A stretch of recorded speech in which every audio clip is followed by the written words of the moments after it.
Jiraachuuf jennee foon hiriyoota keenyaa sooranne seenaa dhugaa kana yeroo dhaggeeffattan miira keessan jeequu akka danda'u nan amana. Osoo isin bakka kana buutanii maal gootu? Murteen qooddattoota seenaa kanaa akka yaada dhuunfaa keessanitti sirrii moo dogongora?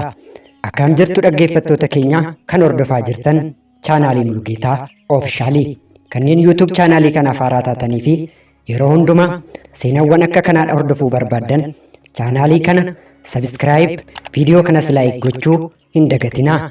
Yaada fi miira keessanis koomentii jalatti nuuf barreessaa. Seenaa dhugaa kana dura dhageessanii jirtu ta'a. Kanneen hin dhageenyeef taateen nuti guyyaa har'aa akka seenatti isin biraan geenyu kuni gara waggoota 50 gara boodatti nu deebisa. Bara 1972 xiyyaarri waraanaa Uraagaay namoota 45 fe'ee gara Chiilii deemaa ture gaarreen Andees irratti kufee caccabe. Isaan keessaa namoonni 12 battaluma xiyyaarri kufee caccabetti lubbuun yoo darban, namoonni 6 miidhaman immoo guyyoota muraasa itti aanan keessatti du'anii. Kan hafan 11 ammoo qorraa fi cabbii, beela fi dheebuu, dhibee fi dhiphina damdamachuu dadhabanii erga keessaa du'anii booda dargaggoonni 16 qofti lubbuun hafanii. Kanneen xiyyaara kanaan imalaa turan abbaa qabeenyaa ganna 36 tokko malee hundi isaanii dargaggoota ganna 19 hanga 26 turanii. Dargaggoonni kun dorgommii ispoortii raagbii kilabni isaanii Old Christian Club jedhamu Chiiliitti gaggeessu irratti hirmaachuuf osoo imalarra jiranii ture. Xiyyaarri isaanii lafa namuu isaan qaqqabuu hin dandeenye fi gaarreen Andees kan cabbiin marfametti bu'ee kufee kan caccabe. Guyyoota 72fis achi buuteen isaanii dhabame.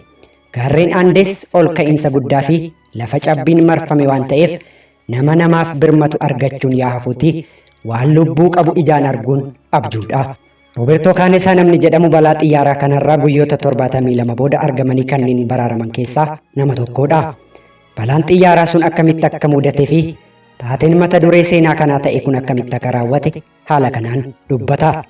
Xiyyaarri waraanaa Uraagaay Air Force Flight 571 taphattoota raagbii fi namoota kaan fe'ee deemaa ture. Gaarreen kanarra gaafa ga'u duumessa keessa ol ba'uuf imaltoonni qabattoo isaanii akka hidhatan itti himama. Gaarreen Andees cabbii fuurriidhaan kan marfamedha. Keessummeessitoota keessaa tokko dhuftee amma gaarreen itti dhiyaannee jirra. Duumessa keessa ol ba'uuf waan ta'eef qabattoo keessan hidhadhaa nuun jette. Duumessaafuu homaa arguun hin danda'amu. Isheen kana jettee karaa foddaa yoo ala ilaallu tulluutti baay'ee dhiyaannee jirra. Roobertoon xiyyaarri ol ba'uuf gaafa ol ka'u kallattiin tulluutti bu'e jechuun deemsi ollaa du'aa guyyaa 72 akkamitti akka eegale hima. Haala kanaan caccabuu xiyyaarichaan kaawwan battalatti yeroo du'an Roobertoo fi hiriyoonni isaa lubbuun hafan xiyyaaricha keessaa bahanii jiru. Takkaa of wallaallee hafuurri erga nutti deebitee booda poolisii fi ambulaansiin amma dhufanii nu baraaru jechuun yaadaa turre. Xiyyaaricha keessaa bahee gaafan ala ilaalu garuu gaarreen cabbiin marfaman keessatti of argeen abdii kutadhe. Hiriyoonni koo gariin ni dhiigu, kaan sibiilli garaa isaanii keessa jira. Cabbii fi kattaa malee wanti mul'atu kan biraa tokkollee hin turre. Garuu mirga jiraachuu fi qayeetti deebi'uu akka qabnu hundi keenya keessa keenyatti murteessinee jirra waan ta'eef har'a booruu mootummaan faana keenya dhahee nu arga jennee eegaa turre. Akkasuma mootummaan biyyattis xiyyaara caccabe kana barbaachaaf hojjettoota lubbuu baraaran bobbaasee ture.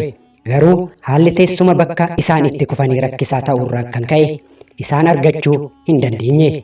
Roobertoo fi hiriyoonni isaa har'a boruu baraaramna jedhanii osoo eeganuu torban tokko ol midhaanii fi bishaan malee erga turanii guyyaa 10ffaatti oduu garaa isaanii gotu dhagahanii. Roobertoon guyyaa 10ffaatti raadiyoo xiqqoo qabannee jirru tokko osoo dhaggeeffannu mootummaan barbaacha lubbuu baraaruu adda kuteera kan jedhu akka dhagahanii fi walii isaanii malee sana booda eenyullee isaaniif akka hin jirre akka galeef yaadata. Guyyoota kana hunda bakki oolmaa fi bulmaata isaanii xiyyaaruma kufee caccabe keessa ture. Guyyaa kaan tuulan cabbii gaara irraa itti jijjigee isaanirra galagala. Guyyaa 10 osoo hin nyaatinii fi hin dhugin turu. Akkasumas hojjettoonni lubbuu baraaruu nu dhabanii abdii kutatanii dhiisuu ilaala. Hiriyoonni keenya balaa xiyyaaraa irraa hafanis tokko lamaan beelan gaafa nu biraa du'an kan itti aanu ana jechuun du'aan wal cinaa taa'aa turre jedha. Roobertoon takka gaafa turtu keessi kan keessa waa nyaachuu akka qabdu sitti hima jechuun dubbata. Jalqaba irrattis kophee fi qabattoo ofii nyaachuu akka eegalan ibsa. Jalqaba gaafa kophee fi qabattoo nyaannu kopheen yoo oomishamu keemikaala garaagaraa qaba waan ta'eef waan nu summeessus nutti fakkaata ture jedha. Hanguma dhihee bari'u sababa beelan warri lubbuun hafanis jiraachuun isaanii gaaffii keessa galaa dhufe. Kophee fi qabattoo kan isaanis ta'ee kan hiriyoota isaanii nyaatanii fixaniiru. Roobertoon bara 1972 yeroo balaan xiyyaaraa mudatu sana barataa ogummaa fayyaa waggaa lammaffaa ture. Dhalli namaa nyaata malee hangam turuu akka danda'uu fi waan murteessaa qaama namaaf barbaachisu warra kan caalaa hubannoo qaba. Qaamni namaa keessumaa nyaata anniisaa kennu yoo hin arganne dafee akka du'u ni beeka. Hanguma oolanii bulan beellis isaanitti cimaa dhufe. Hiriyoota isaa keessaas tokko foon hiriyoota isaanii du'anii nyaachuu gaafa yaadu waan sammuun isaa sirrii hin hojjenne itti fakkaate. Hiriyoota keenya keessaa kan biraan akkamitti foon hiriyoota keenyaa nyaannaa? Nama taanee foon namaa nyaanna moo? Kuni ta'uu hin qabu jedhee duunee banna malee nama taanee akkamitti foon namaa nyaanna jedhanii yaadanis beelli gaafa itti hammaatu murtee namummaa isaanii shakkii keessa galchuu akka murteessan isaan taasise. Egaan caarran dhumaa fi tokkichi isaan lubbuun turuuf qaban foon hiriyoota isaanii du'anii nyaachuu yookaan akkuma hiriyoota isaanii gaarreen keessatti soora allaattii ta'uudha. Akka Roobertoon jedhutti jiraachuuf foon hiriyoota isaanii du'anii nyaachuu malee lubbuun turuuf filannoon akka hin jirre yookaan isaanis hiriyoota isaaniitti dabalamuuf garaagarummaa guyyaa 2-3 bulu malee akka hin oolle bareechee hubateera. Inni barataa saayinsii fayyaa ta'uu isaatiin foon kutaa qaama namaa keessaa kamtu faatii fi kaarboohayidireetii akka qabu hubannoo isaa qaba waan ta'eef foon hiriyoota isaanii du'anii muree fiduuf itti gaafatamummaan isaa kan Roobertoo ta'e. Anaaf yeroo baay'ee ulfaataa ture. Hiriyoota koo kanneen du'an fedhii isaanii osoo hin gaafatin waanan foon isaanii kuteef akkan waanan eenyummaa isaanii gudeedetti natti dhagahame. Keessi koo na ceepha'e jedha. Roobertoon lubbuun turuuf foon hiriyoota isaanii du'anii nyaachuu murteessuun murtee jabaa akkamii akka ta'e kitaaba isaa I Had to Survive jedhu irrattis barreessee ture. Dargaggoonni kun foon hiriyoota isaanii nyaatanii guyyaa 72 akka turan oduun isaa ture dhagahame. Roobertoon akka jedhutti yeroo foon namaa nyaataa turan caalaa erga baraaramanii inni namni jedhuun akka isaan jeequ dubbata. Isin warra foon nama du'ee nyaatee lubbuun ooledha nuun jedhu. Garuu nuti yeroo bitachuuf waqtii cabbii fi qorraa sana dabarfachuuf jennee kana murteessine jechuun jechi namaa kan yeroo sana hamileen isaanii isaan ceepha'u caalaa akka isaan rakkisaa ture dubbata. Roobertoon yeroo jalqaba foon hiriyoota isaanii nyaatan namoonni baay'een dhuguma nuti namaa miira jedhu keessa galanii akka turanii fi yerichi baay'ee ulfaataa akka ta'e hima. Boodarra suuta itti baraa dhufanii. Maalifan akkas godhe jedhee ergan of ceepha'ee booda osoon hiriyoota koo du'an keessaa tokko ta'e foon koo nyaatee namni lubbuun baraaramu erga danda'e maal abbaasaa jedheen sammuu kootti deebi'ee nagaa argadha jedha. Namoota lubbuun hafanii guyyoota 72 booda baraaraman keessaa yeroo sana umuriin hunda caalaa dargaggeessa kan ture Kaarlitos Paayes ture. Fiilmii seenaa namoota balaa xiyyaaraa kanarraa hafanii seenessu Society of the Snow jedhu irratti hirmaateera.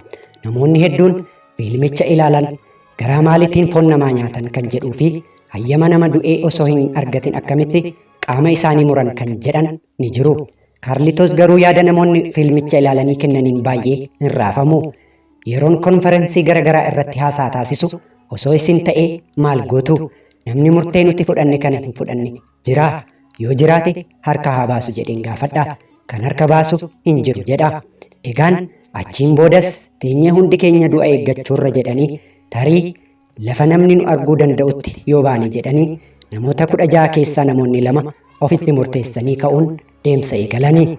Dargaggoonni kun foon hiriyoota isaanii nyaachaa isaanis damdamachaa guyyoota 10 erga deemanii gaarreen baay'ee rakkisaa keessa lafa namni isaan arguu danda'utti akka bahan himu.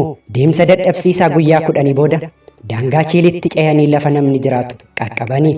Hojjettoonni lubbuu baraaran isaaniif hiriyoota isaanii gaarreen Albees keessatti hafaniif akka qaqqaban iyyatanii. Guyyoota 72 booda muddee 23 bara 1972 lubbuun dargaggoota 16 baraarame. Heelikooptara nu baraaruuf dhufte ofirratti arguu gaafan yaadadhu jireenya koo keessatti taatee yeroo hunda hin dagatamnettan fudhadhaa jedhe Kaarlitos Paayes. Dhumarratti Roobertoon erga hawaasatti makamanii hiriyoota isaanii du'an nyaatanii baraaramuun isaanis erga dhagahame maatii hiriyoota isaanii du'anii kan foon isaanii nyaatanii du'arraa oolanii dhiifama akka gaafatan hima.